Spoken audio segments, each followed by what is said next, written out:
आषाढी एकादशीसाठी संत तुकाराम महाराजांच्या पालखीचा आज देहूतून प्रस्थान. हजारोच्या संख्येनं वारकरी देहूत दाखल होण्यास सुरुवात.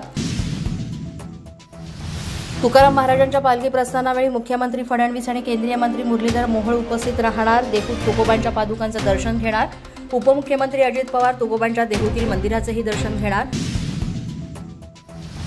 धवलसिंग मोहिते पाटील यांच्या बलराज अश्वाचं तुकाराम महाराजांच्या पालखी सोहळ्यासाठी प्रस्थान. गेली 35 ते 40 वर्षे मोहिते पाटील यांचा अश्व जगद्गुरूंच्या पालखी सोहळ्यात रिंगणासाठी दाखल होतो.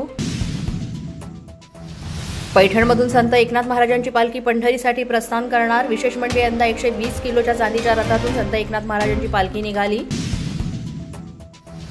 आषाढीपूर्वी 22 जूनला पंढरपूरमध्ये पालकमंत्र्यांच्या उपस्थितीत महास्वच्छता अभियान. पंढरपूर शहरामध्ये 22 टीम या स्वच्छतेसाठी राबवल्या जाणार. मंदिर परिसर, चंद्रभागा, वाळवंट प्रदक्षिणा मार्गासह संपूर्ण शहरामध्ये स्वच्छता केली जाणार.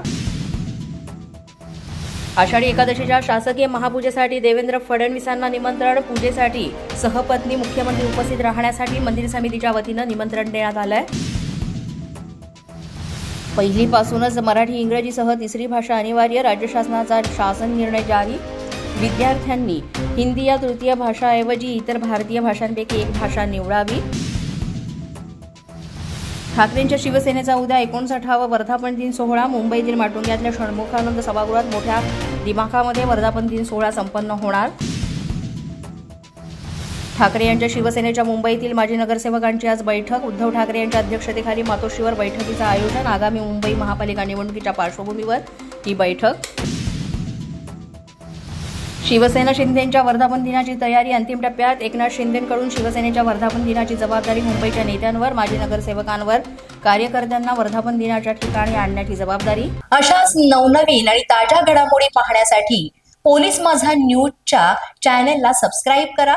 आमचं फेसबुक, ट्विटर आणि इंस्टाग्राम पेज आहे ते सुद्धा फॉलो करा. तसंच अधिक माहितीसाठी पोलीस माझा न्यूजची वेबसाईट आहे www.polismazha.com या वेबसाईटला अवश्य भेट द्या.